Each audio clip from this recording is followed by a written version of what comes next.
आजकल ऐसा नहीं लगता है कि हर कोई मोटिवेशनल स्पीकर हो गया है, ज्ञान देता जा रहा है, बट रियलिटी देखो तो very few are working, like legit working.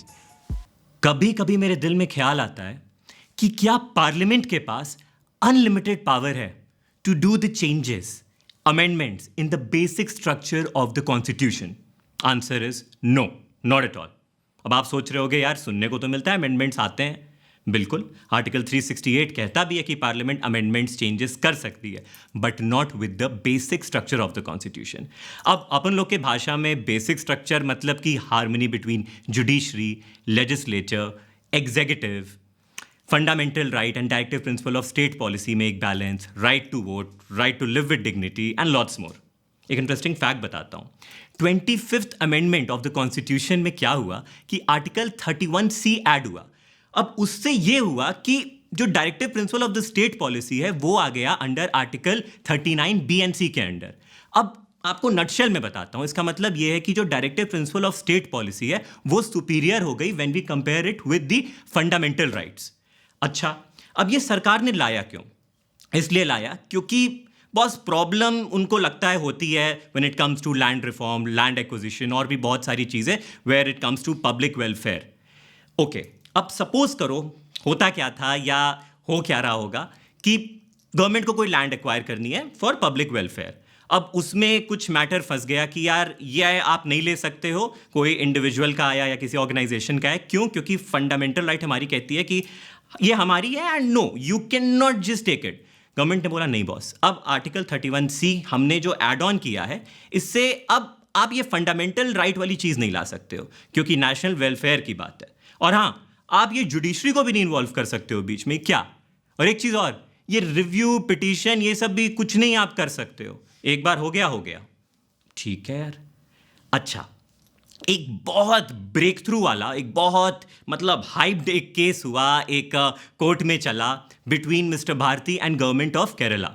अब इसमें भी लैंड का कुछ चीज़ था। मिस्टर भारती की लैंड थी कुछ मठ की, उन्होंने बोला यार मेरी फंडामेंटल राइट कहती है कि ये मेरा है, मैं कैसे दे दूं? गवर्नमेंट बोली नहीं, बिल्कुल भी नहीं, article 31C boss, what?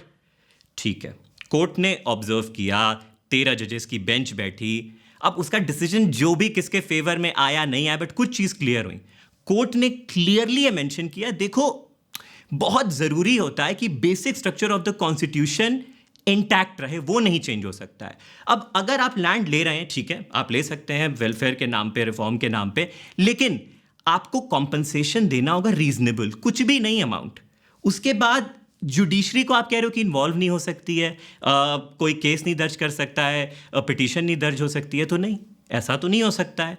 We live in a democracy and again the basic structure of the constitution should be respected.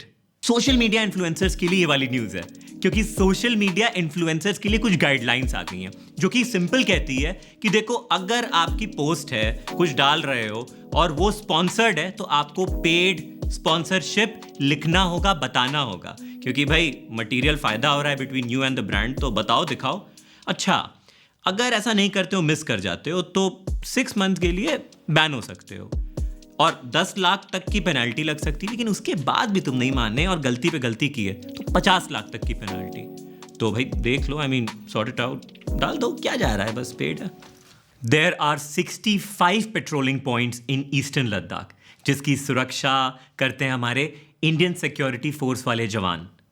पर एक चीज़ है जो मैंने पढ़ी, मुझे थोड़ी सी डिस्टर्ब करी, मुझे नहीं पता कितनी सच्चाई है कितनी नहीं, कि out of that 65, 26 patrolling points में कुछ इशू आ रहा है, कुछ प्रॉब्लम चल रही है।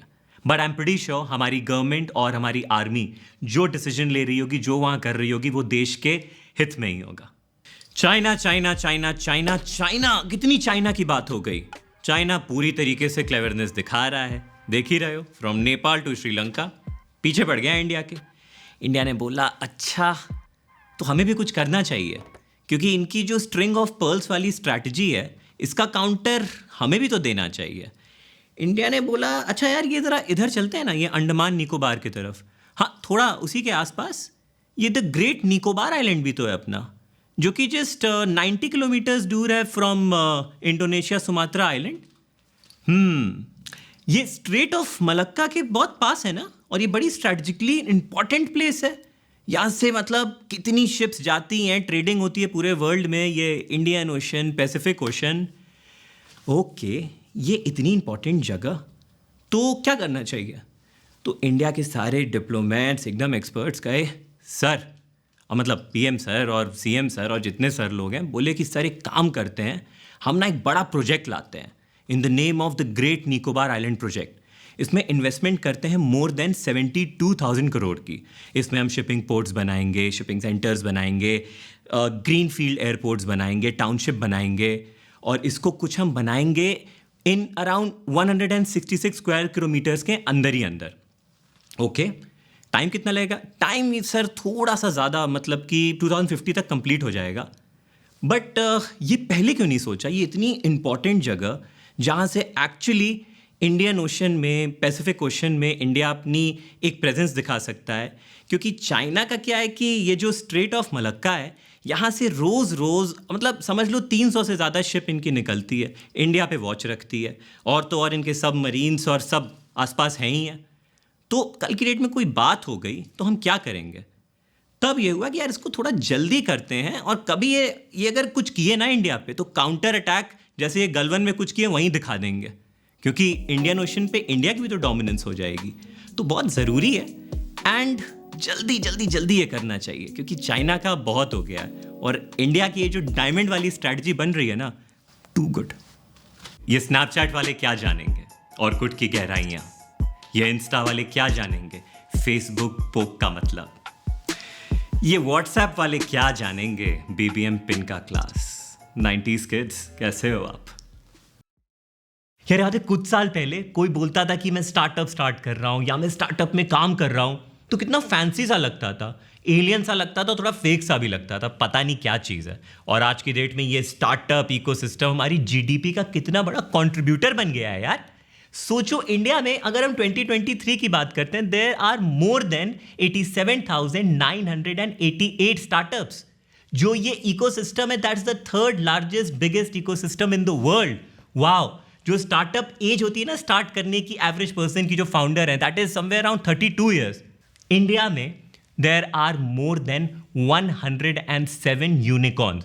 अब सोच रहे हो कि यूनिकॉर्न क्या है? तो यूनिकॉर्न बेसिकली क्या है कि जिस कंपनी की, जिस स्टार्टअप की वैल्यूएशन $1 बिलियन से ज़्यादा होती है, मतलब रुपीज़ में बात करें तो 6,000 करोड़ रुपीज़ से ज़्यादा, वो होता है यूनिकॉर्न। पहले थोड़ा समय लगता था यूनिकॉर्न बनने में, अगर कोई रेयर कंपनी बन भी जाती थी, समझ लो 9.25-10 साल लग जाते थे। आज 7.5 से 8 साल के बीच में एक कंपनी यूनिकॉर्न बन जाती है, और रेशियो बढ़ता जा रहा है। सबसे ज़्यादा स्टार्टअप्स कहाँ पे हैं? सबसे ज़्यादा इंडिया में स्टार्टअप्स हैं बैंगलोर में 39%। अब फिर कौन सी सिटी? अब आती है गुड़गांव 16%। फिर कौन सी आती है? फिर आती है मुंबई 15%। फिर कौन सी आती है? फिर आती है Delhi 6%, Noida 6%, and others 18%। And jobs, more than 7 lakh jobs create हुई हैं due to the startups in our country. Imagine where this sector is going, and it's unbelievable कि कुछ ही साल में स्टार्टअप सेक्टर की इतनी स्ट्रॉन्ग ग्रोथ हुई है। एंड आपको पता है, जो सबसे ज़्यादा अभी स्टार्टअप ग्रो हुए हैं in last 2-3 years, that's not just आपके आईटी और फाइनेंस से related, gaming, cloud kitchen service, all these sectors have grown and become a unicorn.